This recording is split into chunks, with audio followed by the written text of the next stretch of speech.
So welcome back to the channel. Today we have another episode of the things we want to see in FIFA 20. This series is driven by the community and I try and feature a lot of different people's opinions and what they want to see in FIFA 20. So today we're going to be talking about a few different kinds of things, but I hope you still enjoy the video. If you do enjoy the video, remember to leave a thumbs up for me. Let's get to 500 likes. And if you want to see more of this series, make sure you hit the subscribe button today.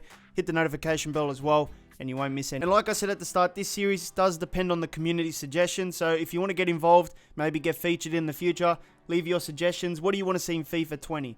Use your imagination, get creative, and you can leave a comment or you can send me your lists on Instagram or Twitter. So I'm going to start today's episode with my suggestion. I'm not sure if it's just me, but I don't mind the new camera angle for the goal kicks. I just want to be able to move the camera left or right.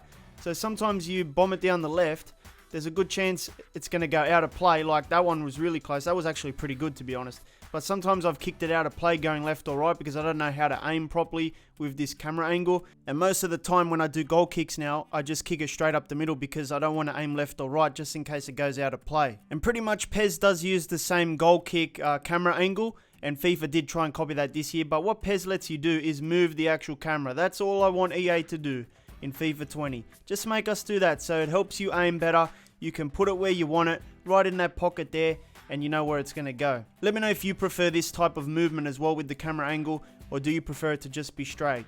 Every episode we try and feature a few people that want to see new leagues added into the game, and we've got two people in this episode today. The first one is Worton.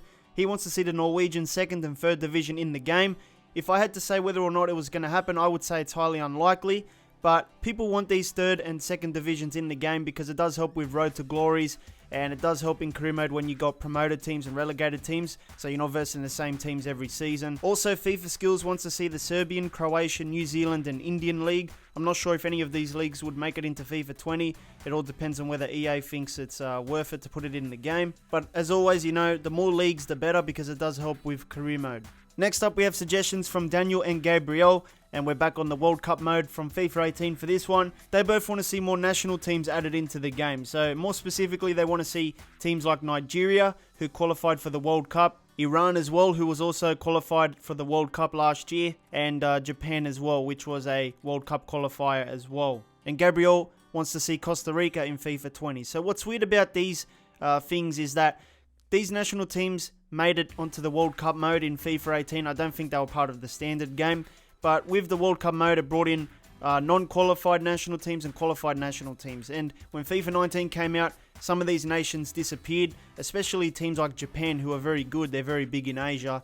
It's surprising to see they're not in the FIFA 19 game. Maybe it's something to do with the licensing. You know, you can pretty much explain everything with licensing. So maybe you guys know something that I don't, but I just find it a little bit weird. So this next one was suggested by the Master 1246. And he wants a metric/imperial option in the settings of FIFA 20. He says people who are from Australia do not use the imperial system for measurements, but in FIFA, the only option is the imperial option for player heights and weights. And as you can see there, in my career mode, if I was to check the height and weight of a player, I would have to look at like 6'1", and the weight would be 158 pounds, I think that is. But to me, that's very foreign. Like, I don't understand that. I would have to use a converter to put it into meters and kilograms as well. I really hope EA do add the metric system into their game because a lot of people do use it around the world. And to me, it's very confusing to see 6 foot and 5 foot. I'd rather just see meters as well, but have the option for both so everyone gets catered to at the end of the day. Next up is a suggestion from Mr. Pug. He wants to see more women's leagues added into FIFA 20, more specifically the Women's Super League, which I think is the highest women's league in England, and the W League, which is the women's league here in Australia as well. Now I'm going to try and remain as fair as possible because I know football is a male-dominated sport and a lot of my viewers are male here, but there is a few females and the interest in the female game is improving as well. I think the main problem at the moment in terms of the women's side of things in FIFA is the fact that there's not much you can do with the actual teams. You can do a Women's International Cup tournament in FIFA, and you can also use the national teams in kickoff mode, but that's about it. If they added in women's leagues like the W League or the Super League, People could use them in a career mode. Maybe you could be a pro as well with a woman. What could be interesting though is the Women's World Cup, which is happening in 2019. It was featured a bit in the journey, so maybe we could get a DLC there, considering that a lot of women's national teams are already in FIFA. But at the moment, it's pretty hard to predict what EA are going to do with the women's side of their game at the moment. So this next suggestion comes from the Master 1246 as well, and he said in previous FIFAs, well, a few years ago, there was a button during the goal replays and maybe some other replays that could take you to instant replay. So if you scored a goal, as you can see, it comes up with press X for instant replay. You would press that and it will take you straight to the instant replay. Currently in the game, there's no button like that. They removed it.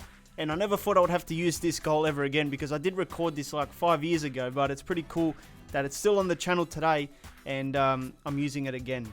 And this next one comes from the Lion King. He wants to see more tunnel cutscenes in FIFA 20. I think this is definitely going to happen. But there is evidence of the Bernabeu tunnel.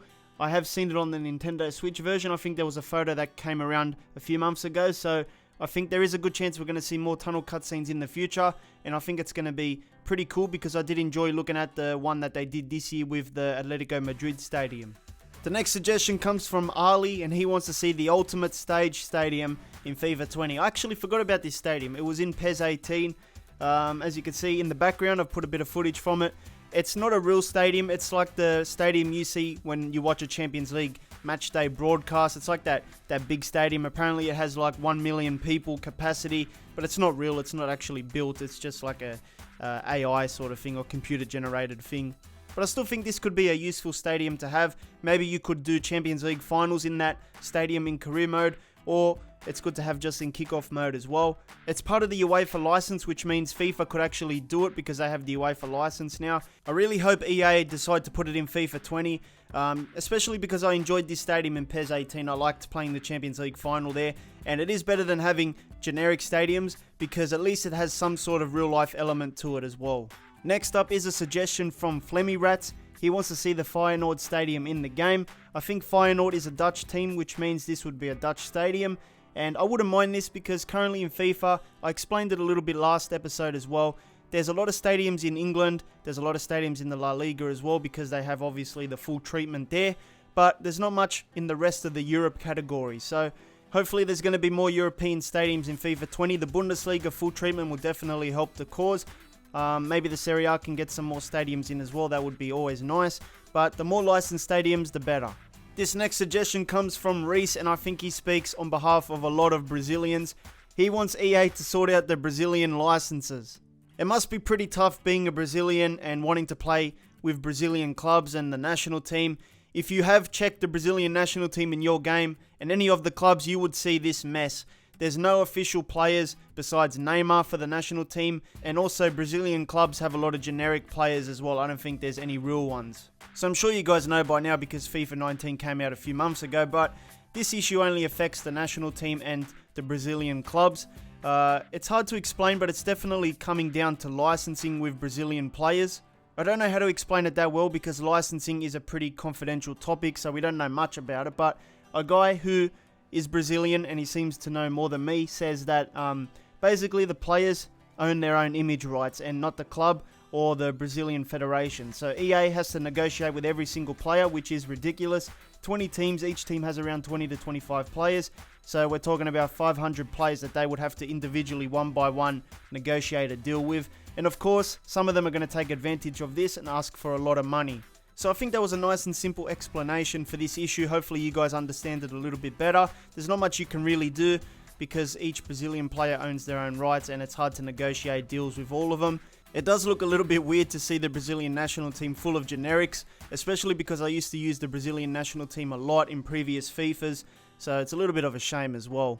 Lastly, we have a suggestion from Nick Ron, and he wants to see better looking goalkeeper gloves in FIFA 20. I'm guessing he's talking about the generic gloves, not the official Nike ones or Adidas ones.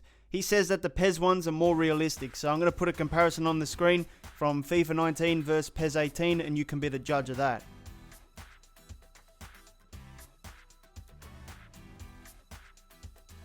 So that is the end of today's episode. If you want to keep this series going and create more episodes in the future, I do need your help. Make sure you leave a comment of the things you want to see in FIFA 20. You can also message me on Instagram or Twitter with your little suggestions.